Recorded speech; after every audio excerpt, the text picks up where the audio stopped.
Hello, everyone. This is Unthinking and Learning Lab. Today is our third lecture from our section called Unthinking. Today, our lecturer is Nikita Safonov. He's a poet. He's a philosopher who studies in European University at St. Petersburg. He is also a translator with whom we are working in New Literary Observer Publishing House.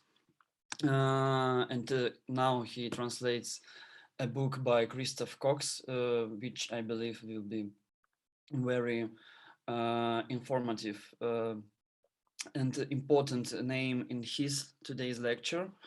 Also, I want to say that maybe today will be the most radical in both ways lecture in regarding style of thinking and regarding of content. I want to say that maybe it will be quite unusual. Yeah, and I remind you that everyone, you can ask questions here in Zoom or in our YouTube channel on YouTube translation. So don't hesitate to do it. And after that, maybe I will give you word, Nikita. You can start. Yeah, thank you.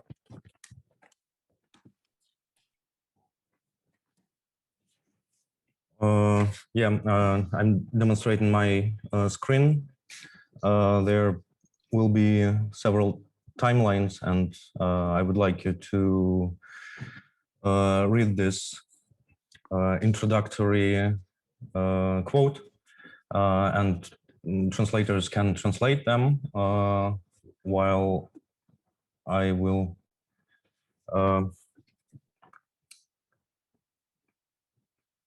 make my setup. So I want to introduce myself just briefly.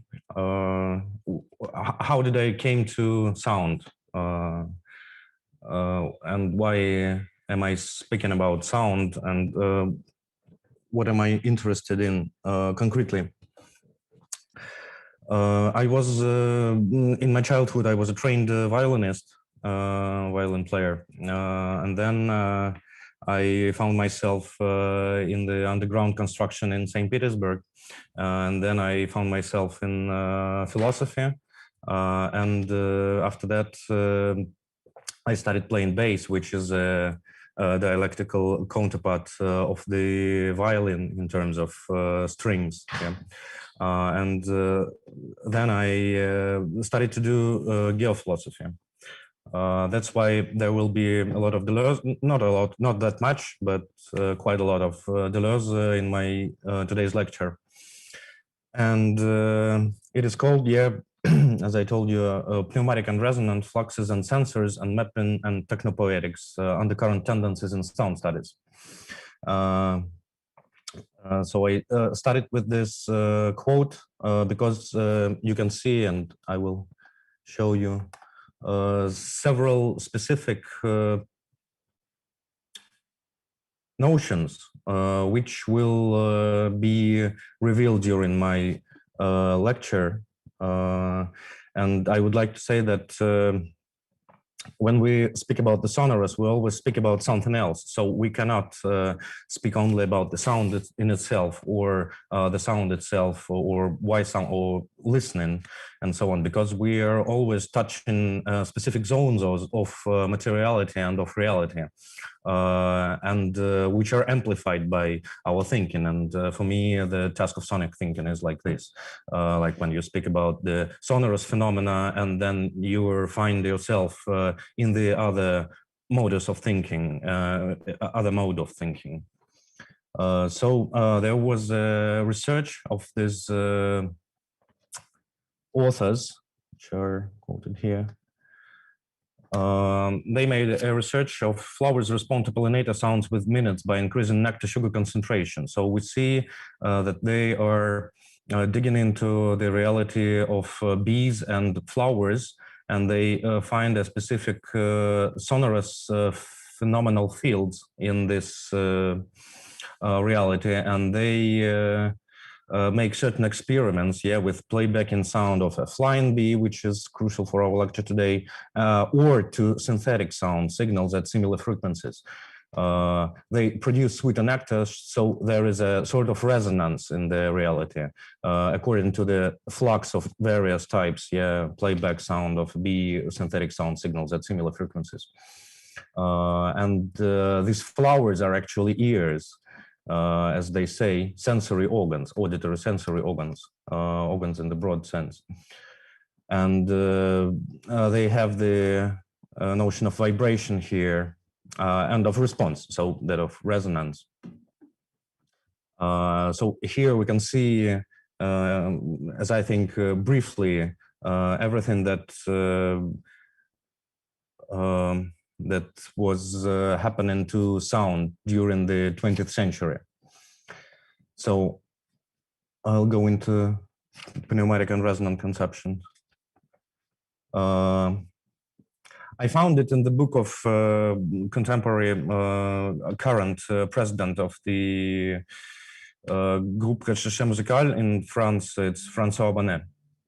To me, it's one of the crucial authors in sound studies, and I think everybody who wants to do something with sound have to read his 3 books. It's The Order of Sound, The Sonorous Archipelago, Infraworlds, and his new book, Music to Come. Because even his position, as a president of this institution, is sort of philosophical and historical event, as I see it, because the first president of this institution was Pierre Schaeffer, the founder of the concrete music. So we can see this direction of development of sound studies in these 2 figures and what they speak and what they write on sound. François Bonnet says that there was a specific mythology of the sonorous from the ancient times, from the ancient Greece, actually. And it is connected to the notion of pneuma. So, pneumatic, something which is connected to the air. Pneumatic instruments, like which work with the compressed air. And pneuma for ancient Greeks was a vital principle and sort of a fluid, not a fluid like water, but sort of the ether, a fluid that encompasses speech, breath, and soul. In Plato's conception of sound, we see that Plato says about a blow which passes through the ears and is transmitted by brain, blood, and soul. And hearing for Plato is the vibration of this blow. And so at this point, Plato knows nothing actually about the vibration and knows nothing about the structure of the ear apparatus, knows nothing about inner ear, membrane, ossicles, stirrup, hammer, and so on. But this intuition, as Bonnet says, can be found in Aristotle, because Aristotle is supposing sort of a proto-wave theory in contemporary acoustics. He says that sound is moving, is an event during which moving air strikes a smooth surface and is set resonating. So we see here a very different ontological conception of sound. If in Plato we have a blow, a pneumatic force, which passes through the ears, it is transmitted through the body of the listener, and then this vibration of this blow is somehow revealed in consciousness. And in Aristotle, we see that there is the relationship between a surface and an event of compression. So sound for him is a result of shock and a compression. But still, Bonnet says and insists on that Aristotle goes with the pneumatic conception, because this pneuma for him is like vitality. It's like the pure creative energy of everything that is somewhere. And so we see in the ancient Greek conceptions this dynamics between resonant and pneumatic conception. So between physical principle and vital principle, between the principle of movement and between principle of response. And then it goes to Stoics, and then it goes to Christian spiritual pneumatology, you know, when breath, soul, speech, and pneuma is connected to the spirit itself. But we can find another ontological conception of sound in Avicenna, who wrote a treatise on pulsation, on pulse, and who used his. You cannot speak of it as of hearing even, because his approach to measuring pulse of the blood pressure was really musical, and he said that it's a sort of a tactile hearing of rhythms and of periods of contraction after contraction and so on. And after that, so we see that there is also a pneumatic resonant development during the era of Middle Ages. And then we come to the new to modern times, and Descartes and Leibniz. Descartes thought about sound not as qualitas sensibilis, but as air in motion itself. So as repercussed air perceived by strings of the soul. And Descartes, as you maybe know, loved to make the sort of a sport of the thought, in order to deactivate or turn off some perceptions, like I don't hear, I don't listen, I don't feel things. What is there in me, consciousness and my thinking, actually. And it's interesting that there are some, as some researchers say, there are several resonant things in Descartes' theories. I wrote about it in one of my courseworks. And but still he says about the strings of the soul. Yeah, and in 1970s, one of the echoacoustics and one of the founding fathers of echoacoustics, Raymond Murray Schaeffer, I don't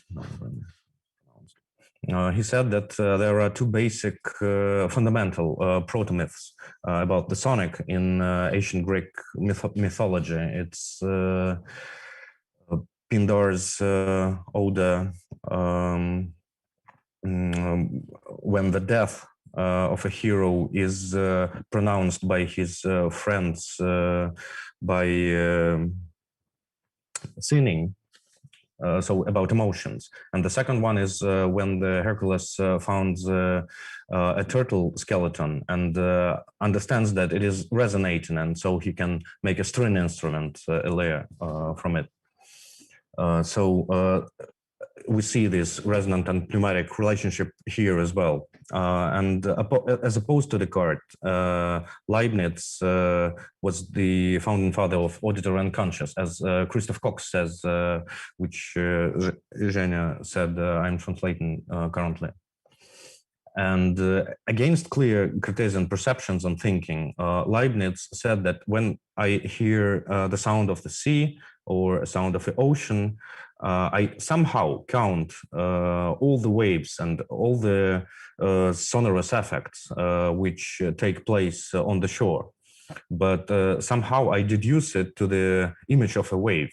And when I dig in this image of a wave, I see that it is not a whole, it is a set of differentials of intensity, of specific frequencies, and so on. So Leibniz says that there is a certain infracounting, so you somehow resonate with your ear in order to perceive this pneumatic flex.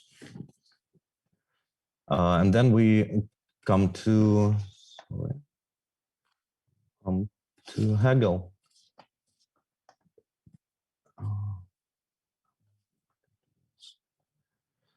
And in Hegel's philosophy, sound has a place between. It is his second volume of Philosophy of Nature, and he says about the physics of particular individuality, and then about physics of total individuality. And he says that vibration is the ideality of materiality. So basically, sound for Hegel is placed between, it is called, in Russian, it is called удельный вес. It is specific gravity and cohesion. In Russian, it's сцепление. And this relationship between specific gravity and cohesion, in order to produce heat, have to produce sound. And sound is the vibration of the bodies set up resonating in specific milieus or environments. And so Hegel says that when you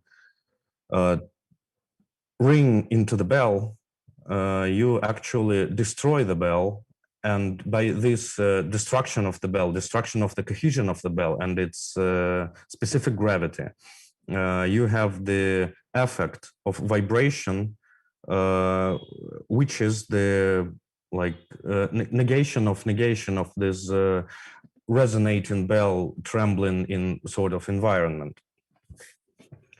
So we see that Hegel wants to breed this pneumatic and resonant conceptions in this sort of speculative idealism in order to say that vibration is ideality of materiality.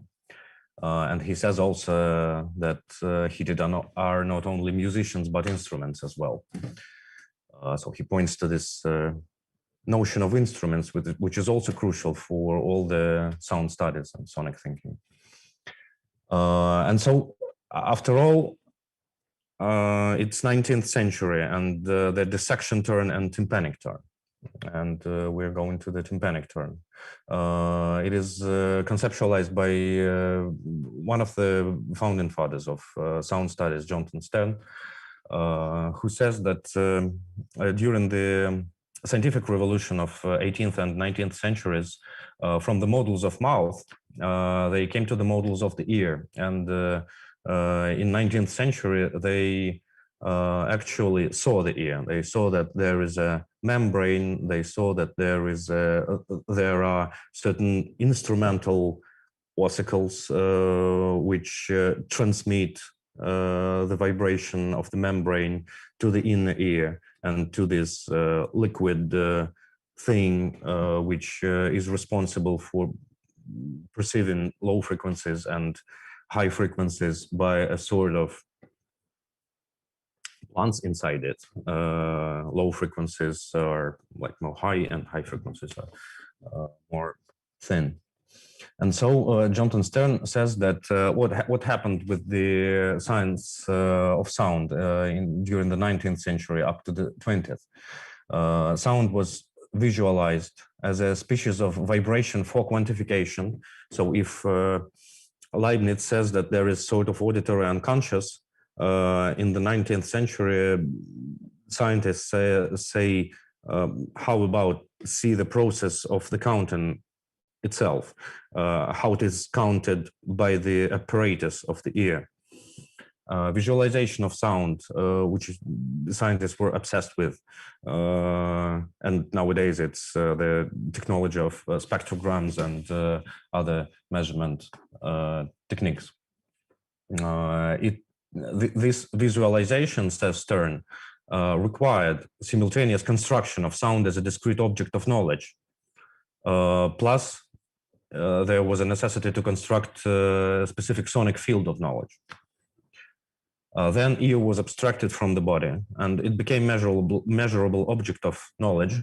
Then tympanic function was abstracted from the ear and actualized as a purely mechanical operation of transducing, transcoding, or transmitting the vibrations. So we see that during this tympanic turn, there was a specific movement from taking the ear from the human, as Holger Schulze, who made lecture also, maybe you saw it, he says that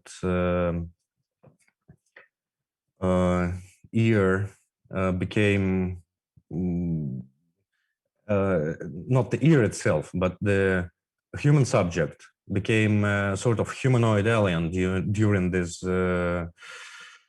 process of global scientific occupation and measurement. And after ear became measurable object of knowledge, and tympanic function was abstracted from the ear and actualized as purely mechanical operation, the field of sonic knowledge itself was being transformed into exact science by the means of self-recording instruments.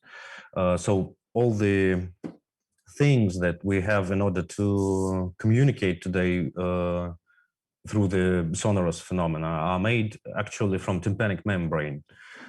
This is this surface which actually Aristotle was intuitively presupposed it. So it's like a complex relation between event, and it strikes a smooth surface. So he sees this tympanum, but Greeks never had any knowledge about the tympanic function, a part of Pythagoreans who dissected gods in order to see what's in the ears of the gods. And so after this field of knowledge was transformed into exact science by the means of self-recording instruments, of instruments which captures and can reproduce sound back. The senses were conceptualized as instruments because the tympanic function abstracted from the body was actualized as a purely mechanical operation. So senses became separated mechanisms. And it's the scientific development of the 19th century that we do not have the totality of the conscious perception. We have only zones of working and resonating to various fluxes. And as I see, this process leads to the transduction turn. So tympanic turn leads to transduction turn and the process of naturalization of apparatuses.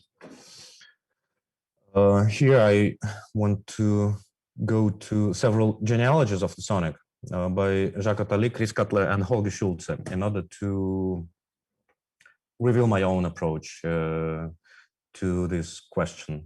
And Jacques Attali and Chris Cuttler. Jacques Attali writes his famous book Noise and History of Music, where he deduced several modes of production of music as a Marxist, as coding the sonic force of noise.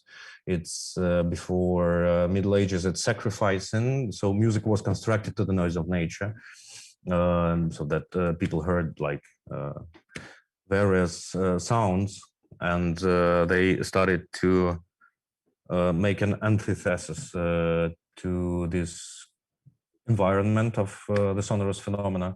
And so they made music in order to somehow ritually and sacrificially balance their relationships with the nature. Then it is representing, or when the capitalism develops in the Middle Ages, printed music is tied to a physical medium, and this physical medium of the score is ruling the process of production of music, and it's sort of a written law, and the third position is repetition. So music is recorded, reproduced, and broadcasted. It's in our times until 1980. And then Attali says that we have a composition era. So we have to understand that we can record everything and repeat everything and reproduce everything, and then we have to compose something with all this information. And for he is like the composition period is like a utopian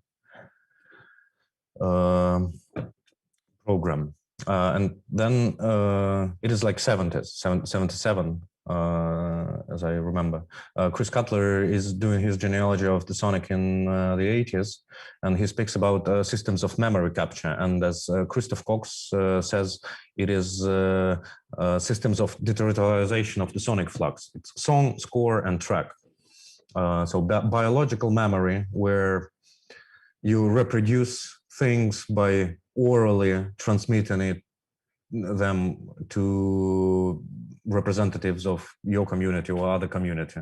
So you have this biologically funded, like in birds, biologically funded system of memory capture. In order to remember song, I have to sing it and sing it to the other as well. Then we have a written score, which is like representing in Attali's genealogy, and written score has specific logic, logic of cutting the flux. Yeah, we have this 5 lines of the score, which help us both to give the information about the frequency specific things going on in our musical track, in our song, and specific timelines and rhythmic characteristics. So we, as Deleuze would say, started by this writing, started to make inaudible forces audible. So there are some things that you could not hear before Beethoven wrote it on paper, or any other composer, Mozart, Alvarez. And the third genealogical turn is electronic turn, and it is the production of tracks. So production of specific electronic objects, which can breed things from reality environments, field recording, synthesized things, synthesized signals, rhythms, and so on. So we have a system of electronic memory capture. And this system of electronic memory capture, yeah, is somehow similar to Attali's repetition, when we can record, reproduce, and broadcast it. And the third genealogy I would like to speak about is the materialization of sound by Holger Schulze. He speaks about this genealogy of materializing sound after scientific breakthroughs in the 19th century. And it is quantifying sound, materializing listening, corporealizing the senses, and naturalizing the apparatuses.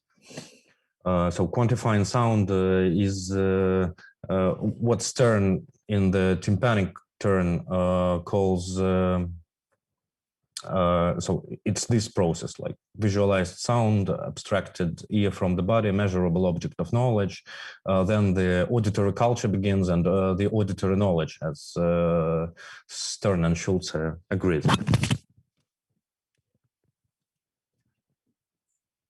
Sorry.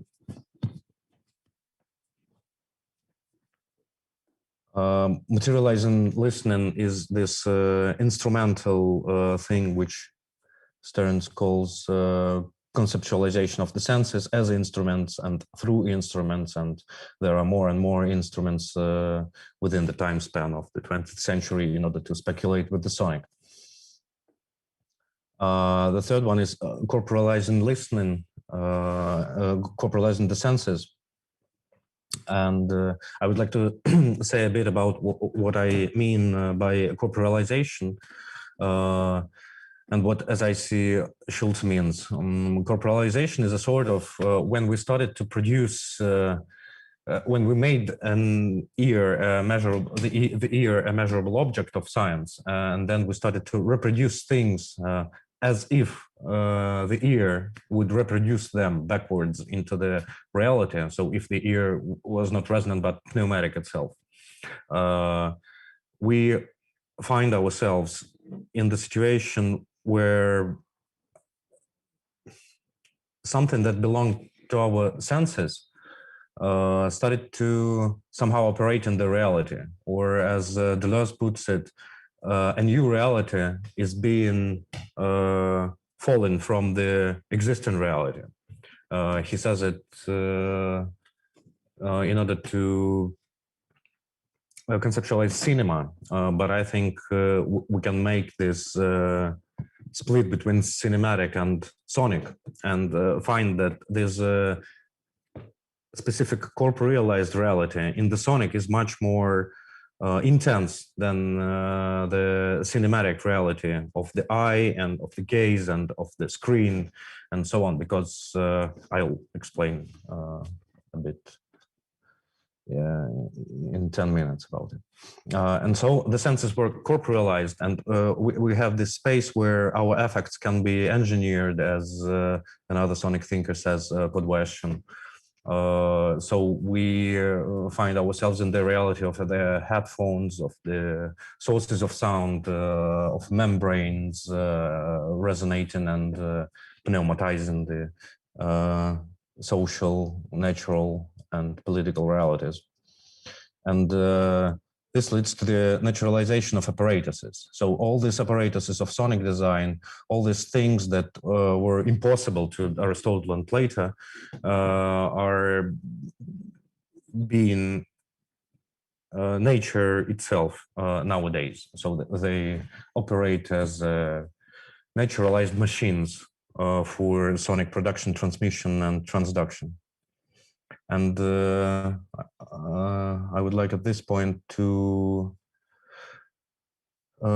summarize these things, about pneumatic resonant fluxes sensors, and to imagine a sort of metrics for sonic thinking,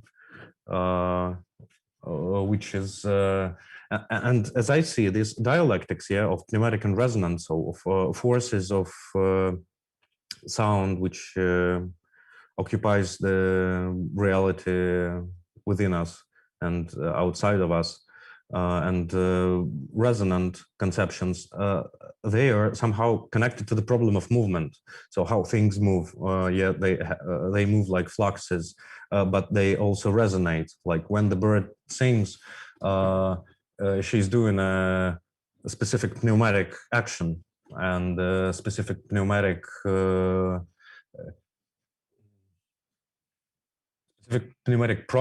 process, and she cuts the flux and uses her resonant elements inside her body in order to produce sound, in order to work somehow with the territory which she occupies, or which she wants to occupy, and so on. So it's the question of how the movement is produced, pneumatically or resonantly. And this dialectic cannot be simply, it cannot simply lead to the synthesis. It's always dynamic, as I will say in 10 minutes. And this problem of movement for pneumatic and resonant is revealed in the history of philosophy and history of science, as we see. The second problem is the problem of matter, and here we can see the problem, two entities, the entity of flux and the entity of sensor. So in the reality, again, as Aristotle said about moving air, which strikes a smooth surface and is set resonating. So we see that there is a sort of a flux of the air, a pneumatic flux, and there are sort of sensors, surfaces. In case of the bird I was talking about, it's about the surfaces of the space near the bird, near where she sings. The space of a yard, for example, and the surfaces of walls, and the open surfaces or surfaces of the trees, and so on. So there are fluxes, there are sensors, there is pneumatic movement and resonant movement, fluxery matter and sensory matter. And here I would like to make a remark about what happened for me to sound since 1950s. So after Tympanic Turn and after what I call transduction turn. So transduction is a notion which helps us to describe processes going on with sound. And you can imagine a mixer, which is transcoding the intensities and the parameters of the actual electric flux. Yeah, and it transduces it for to the hearable reality. So if I do something with my voice on the mix, yeah, I can reduce the low frequencies. Yeah, and you will listen to my voice in another sense, or I can reduce middle frequencies, and the voice will change itself. And I can reduce the high frequencies and speak only with middle frequencies and low frequencies. So we see that there is something is happening with the matter both of space and of time, because we can capture space and time by recording it, by reproducing it, and we can speculate with the senses of space and time. And that's why we come to the moment where philosophically we can overcome Kant, actually, because the Kant has this problem with the manifolds, and he says that by our understanding, yeah, in Russian it's рассудок, by our understanding we can see the manifolds, yeah, and we have a specific apparatus that operates with space and time, like pure perceptions.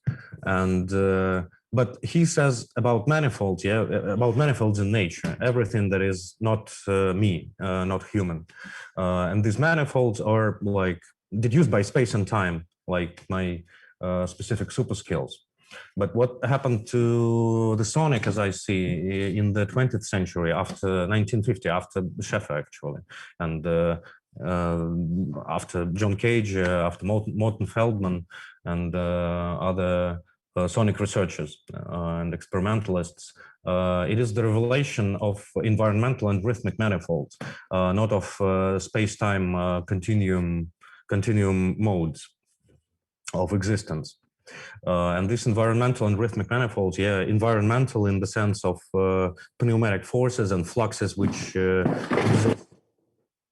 exist in the reality. And rhythmic manifolds are specific resonating sensors which react to the environmental events happening in the environmental. And Gilles Deleuze and Félix Guattari, in their brilliant book A Thousand Plateaus, in the chapter of the refrain, in Russian it's ritornello, it's about the concept of ritornello, which is breeding the concepts of returning and tornado. The refrain is a territorial repetition, and the territory itself exists in the middle of environments where rhythms collapse, and there's dialectics of environments. So we live in an environment, we can say that we live in an environment of our room, and we have specific events which are happening outside of the room, and we can hear them through the window, and we see that and we can capture them and reproduce them and work with these environments which are given in the reality of our experience, and they are rhythmicized by the events which occur in certain places. So we see that the problem of manifolds is divided into two parts of resonant, pneumatic, fluxes, sensors, dialectics. And the fourth problem is a problem of measurement, so how we measure things which come to existence into their reality. We can measure them from the pneumatic side as vibrations, so as waves or bodies of environments set up vibrating or pneumatically vibrating like a bird on a tree. And the second one is the question of pulsation. So we see that the space-time problem, which was a priori for Kant, nowadays is environmental rhythmic vibration pulsation problem.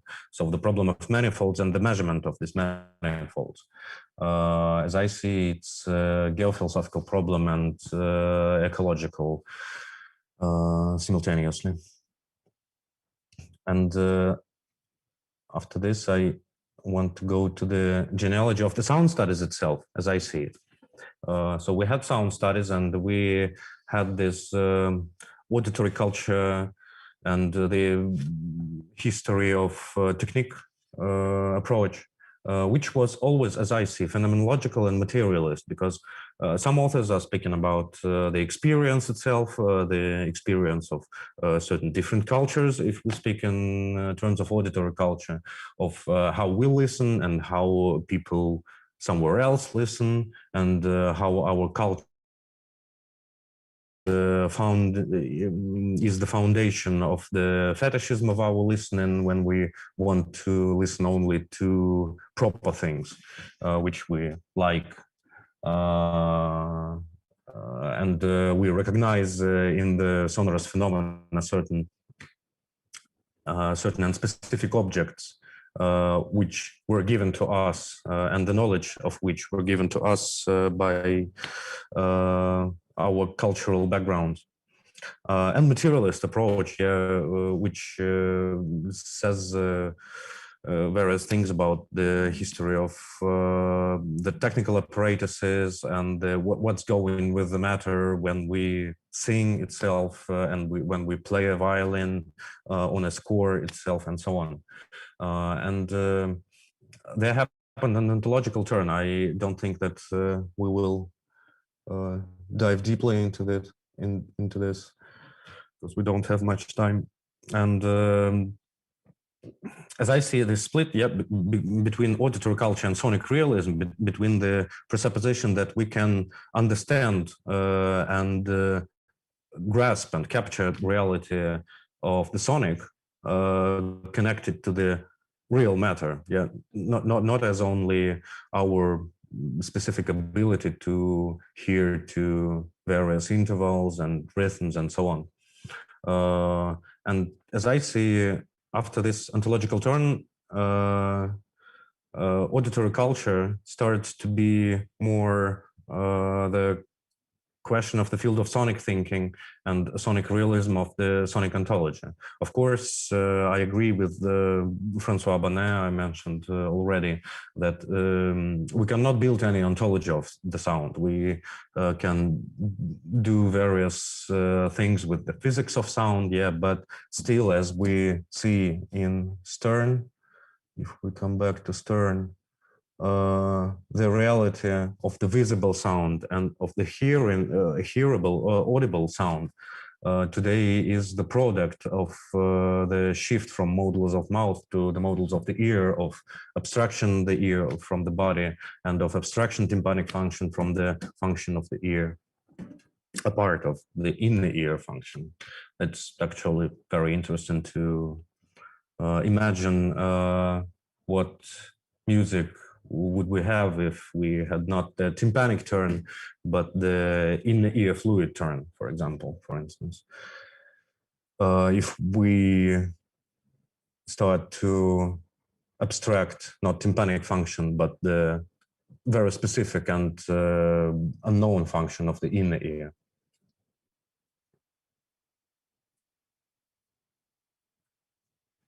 So we see that this genealogies and these several dialectics help us to build a sort of, as I see, sonic thinking, which is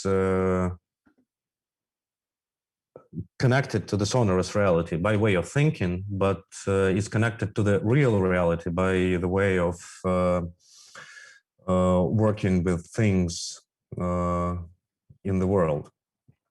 And as I see, yeah, this ontological turn leads to territorialism, because as Deleuze and Guattari says,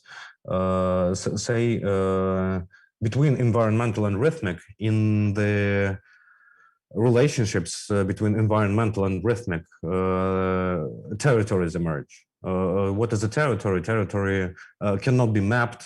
Yeah, territory cannot have real borders. It has borders, but they are always dynamically shifted. And territory is a process, it's not an event.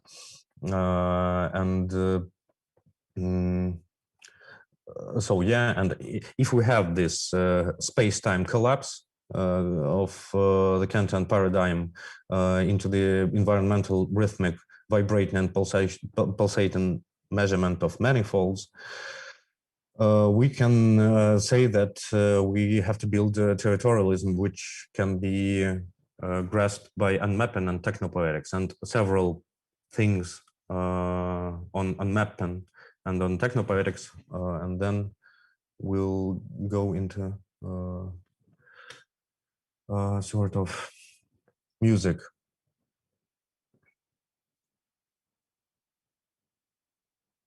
So if we connect this Unmapping and Technopoetics pair to the resonant, pneumatic and resonant, yeah, so pneumatic is, Unmapping is a way of working with pneumatic, and Technopoetics is a way of working with resonant. So Unmapping is as well connected to fluxes, so we have to find types and forms of fluxes which appear to be in the reality. And we can unmap environments, various entities or agents which operate in the reality we're producing or living in. And vibration is the question of unmapping as well, where the waves and the masses and the bodies vibrate, and how can we localize them. And Technopoetics is a specific, for me, it's a specific way in which the sound studies function themselves in the 20th century, because you see this background is demonstrating and representing all this processual culture of various transducers which transform what is really sonic into another sonic and reproduce it to the real sonic, making the real sonic of the second order. And this is a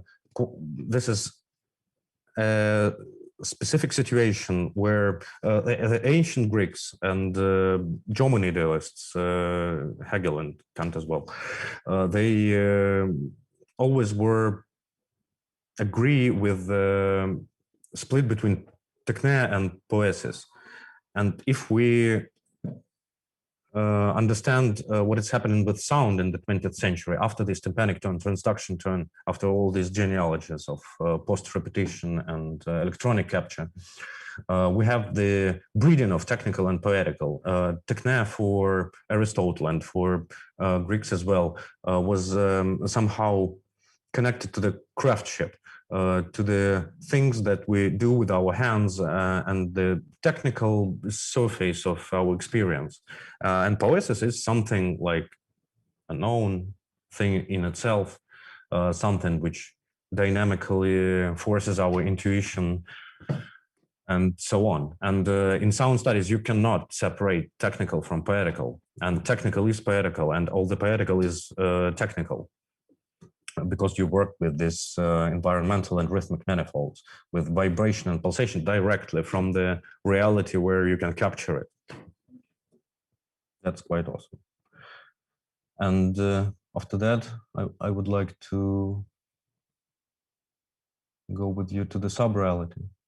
And I'm sorry, it's not in English, it's in Russian, but maybe it's for the better. And to speak in 10 of maybe 15, 20 minutes, I think, 20 minutes.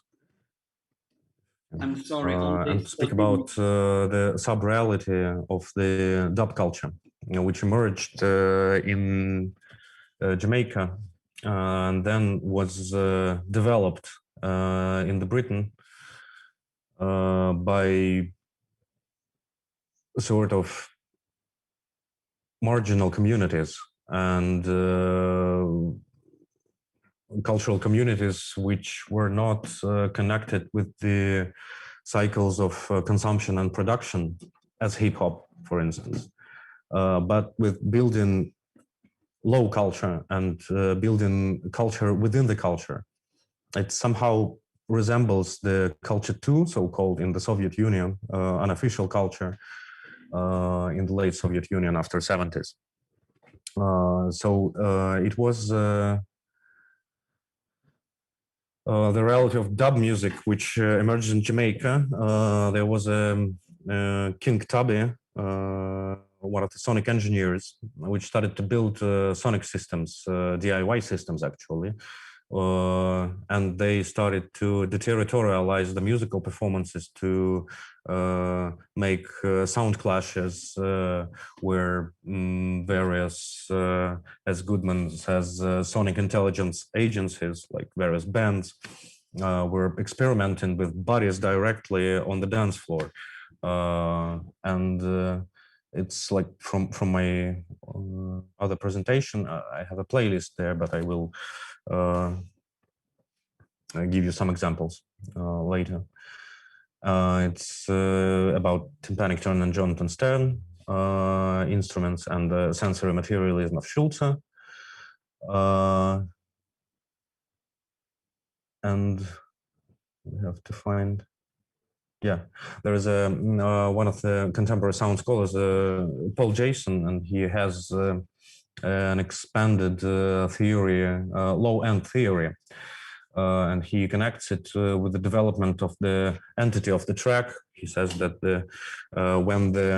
we spoke about it, about tracks. So when the track as a form of electronic capture was invented, we have already had a new form of musical object. So track is not a symphony, track is not a song, track is not something else we know from music. Track is, in Deleuzean and Guattarian terms, I would say that track is the body without organs. And as Cox says, all the electronic music since 1950s is working with bodies without organs. For Deleuze, the body without organs is, he says that the perfect body without organs is an egg. We see there some intensities which are fluid, and from these intensities inside this circle, we have the organism. And so the track for Jason is a specific entity which works like an object and like a body, because it is connected in electronic dance music. It is directly connected to the body. You cannot listen to electronic dance music and you cannot not have affects, which forces you to move in certain patterns, and you feel that it is transmitted through your body, all this sonic information, rhythmical information, and so on. As Claude Boisson said, in the 21st century, you're all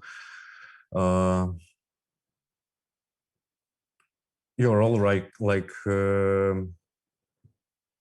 robots, and with these robots, you're like mutants, culturized in the Wombly microphones. You are laboratories in which nervous systems of the 21st century builds their assemblages. And Paul Jason tells us something about the bass. In dub culture, bass was the real, the main character who destroyed and organized all the dialectics, resonant and pneumatic, rhythmical and environmental, and so on. I will explain it briefly. And He says that instead of anchoring the track to the heartbeat, thus to the pulsation, bass mutation needs dispersing tremors across the body surface so that the skin turns into a giant palpitating convulsing heart. So yeah, we have this vibration as we understood. Yeah, so vibrational and pulsational. And when bass begins to escape the beat, we enter a new regime of the rhythm machine.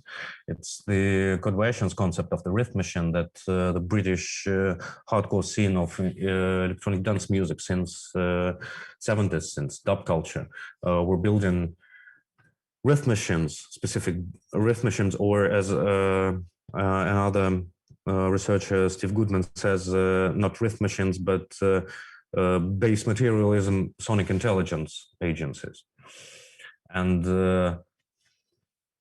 this question of bass escaping the beat and entering of a new regime of the rhythm machine was evolving during the 40 or 50 years after the Jamaican dub culture went to the islands, to the British islands, and there were guys which were interested in connecting things to other things and transducing things, and they found this base and started to dig into this reality. As Cox says, as sound culture and sound studies found this specific reality, which Sterne calls, during the Tympanic Turn, he tells that senses were being deployed like separated mechanisms, as separated mechanisms.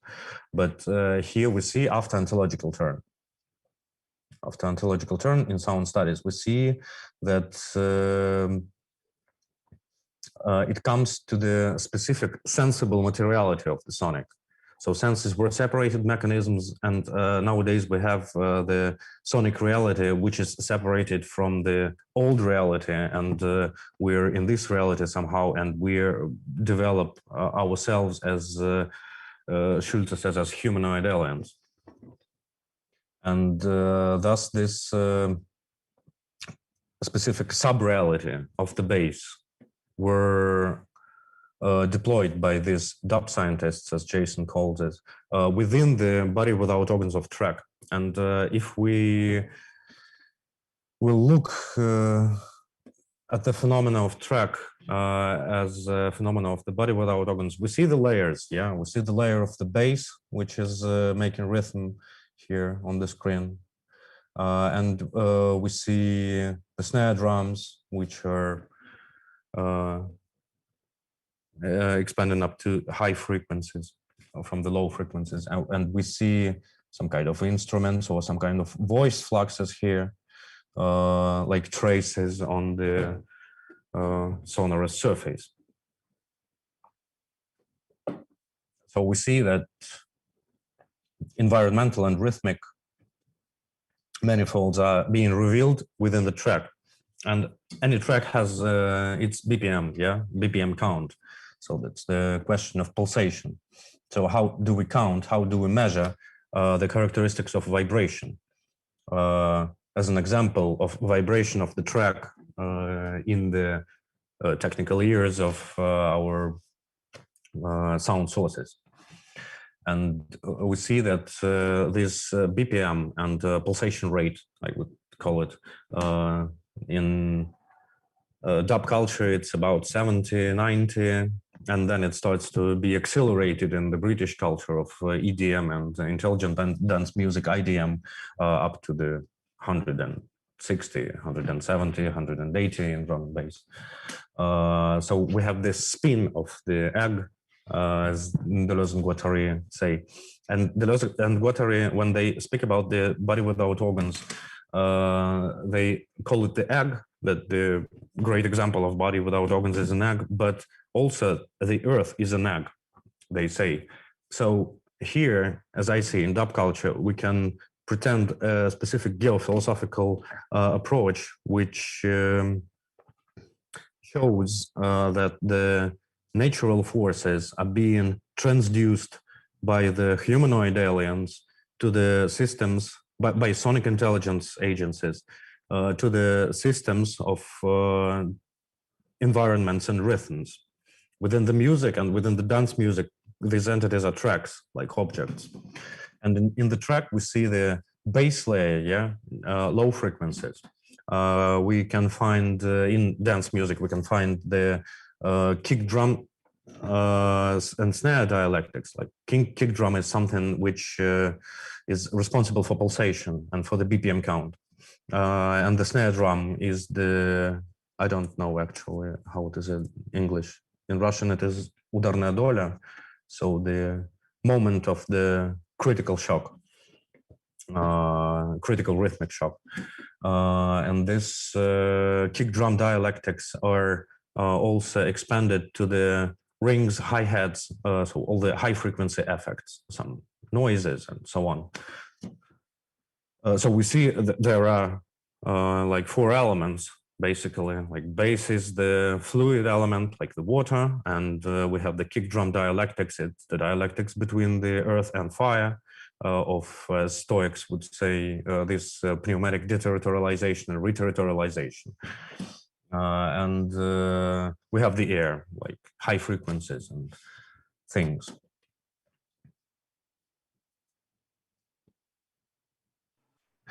So yeah, I think. Nikita, I'm sorry to interrupt you, but we're actually running out of time. So maybe if you can wrap it in 5-6 minutes, it will be okay. Yeah. So yeah, I think you can listen to the playlist and scroll. I have this site for the presentation for another lecture, and here you can find various tracks. Yeah, King Tubby Mix, Rockets Uptown. It's the basis of the dub culture, 1966 to 76, and I have here like more concrete spectrograms of the bass and of the forms of the bass, and what happened to the dub culture. And also here I will show you. I have these tracks. You can have spectrograms of any track from the playlist of most tracks. 26 bass lines by Benga. It's dubstep. And we have here like sort of dubstep by Burial. So we see this environmental and rhythmic. He likes air, really. We can see this.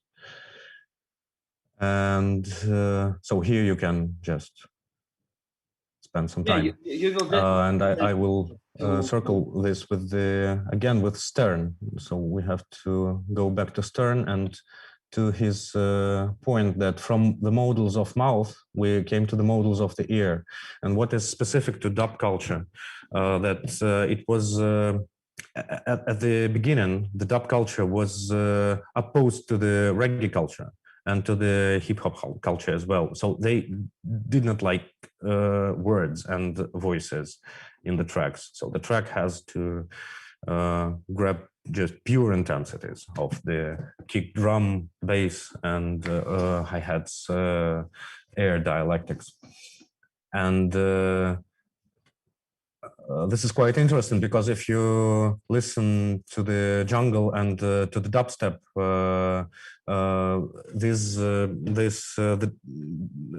the structure of the body without organs of the dub track is very different, because when you hear the dubstep, you see that bass is speaking there. So they took this reality within the dub culture from the unknown reality of the inaudible sonorous forces. They made them audible, made the bass audible by this spinning of these eggs of tracks. And then they come to the point where the bass started to speak itself, like autonomous substance began producing rhythmical phrases. So it began to cut the flux as in hip hop. And the same thing is going in IDM. So we see that we cannot say as Sterne that we came from the modals of mouth to the modals of the ear, because the dialectics of pneumatic and resonant do not lead to the Aufhebung in Hegelian sense. So there is no synthesis. They just are, and they just, even if they are synthesized dynamically. So thank you. Yeah. Thank you, Nikita. You can send this presentation, your website, to our participation of our laboratory and workshops, and they will study it more precisely. Thank you again, and I encourage people to ask questions to Nikita. And actually, I have 2 comments and maybe 1 question, but you replied on it like in the final moments of your report.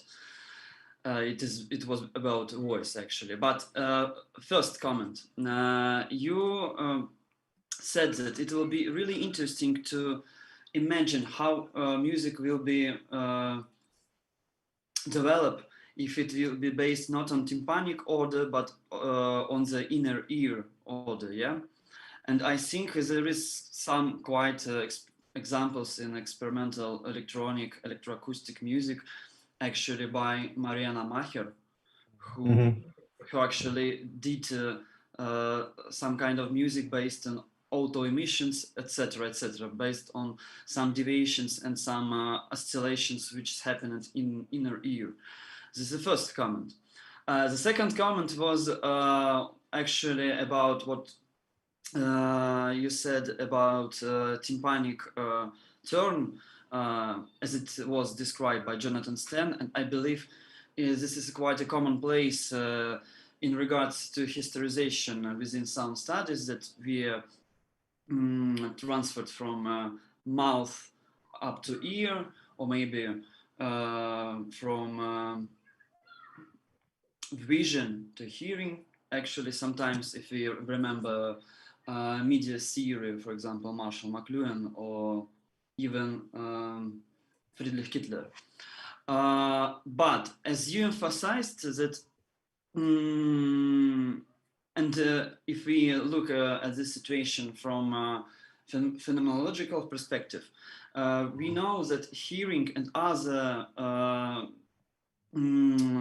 feelings, other types of sensations are inscribed in the general cloud. Yeah, they, despite their difference, they complement actually each other. They supplement, as Jacques Derrida could say about it. Yeah, so it seems for me that hearing, especially in terms of self-affectation, is unthinkable without throat. Yeah, this is like a self-oscillation mechanism which drives by resonance produced by your own voice and by something that you hear.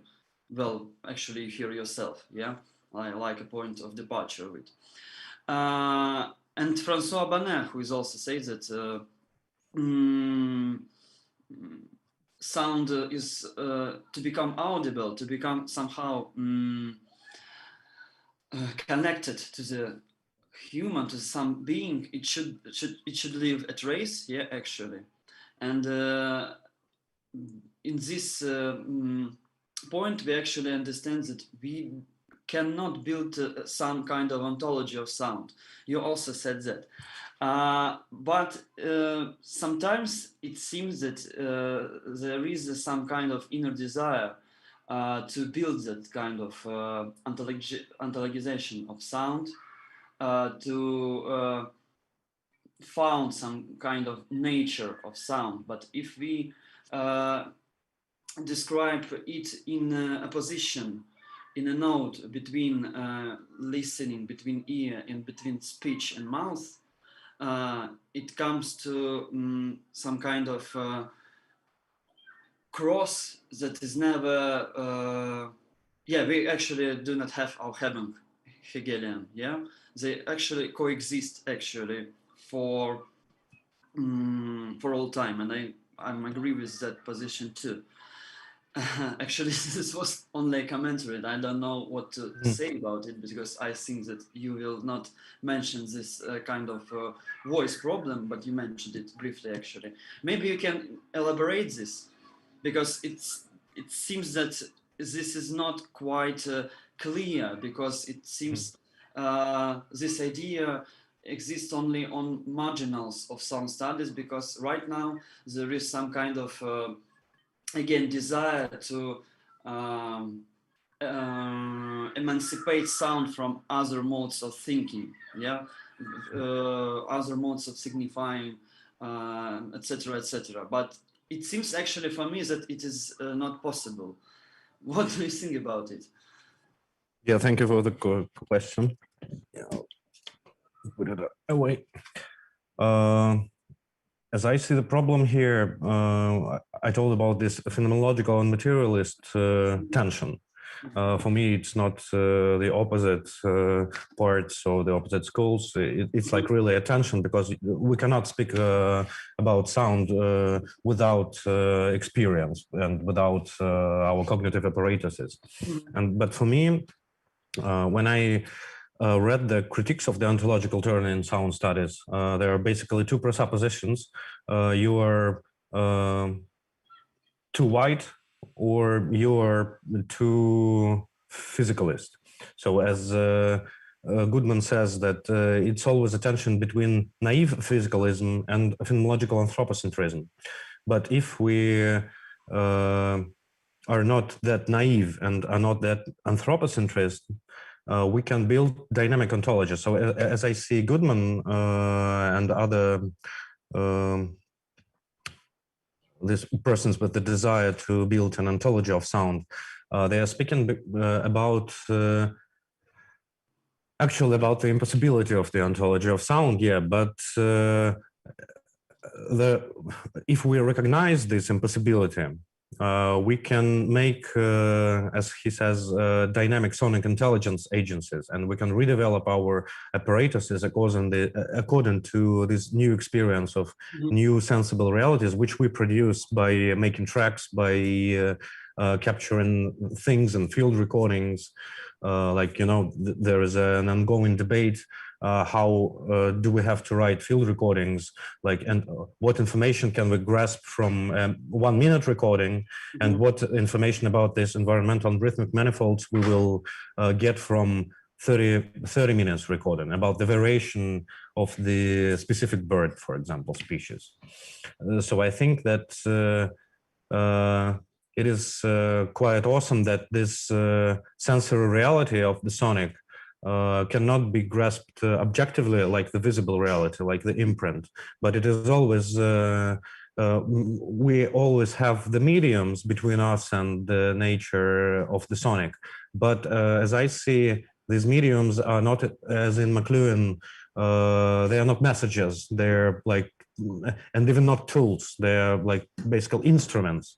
And what Sterne says, that these instruments are abstracted from our own body, but they are, as Schulze says, corporealized in the reality.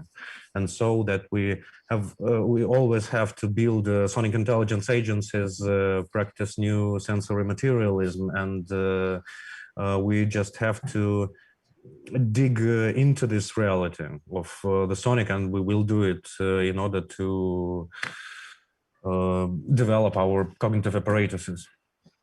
Yeah. I think Inigo Wilkins is speaking about something like this in sound studies. He says that any listening is psychedelic. Bug listening is in a psychedelic trip, and me listening is I'm also in psychedelic trip, because if you imagine yourself, he says, as a monster, as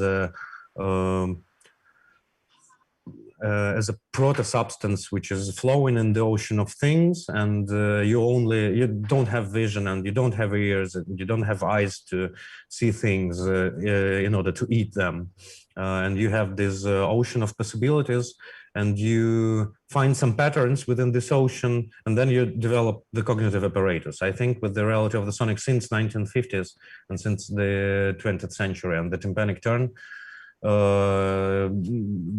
this is interesting, this peculiar like fallen reality from the reality, and we are in this reality, and we are connected to this reality with our organs. And so I think both for Bonnet, Sterne, and Goodman is evident that what Cox says, well, that we have opened up this sensory reality with which we can work technopoetically.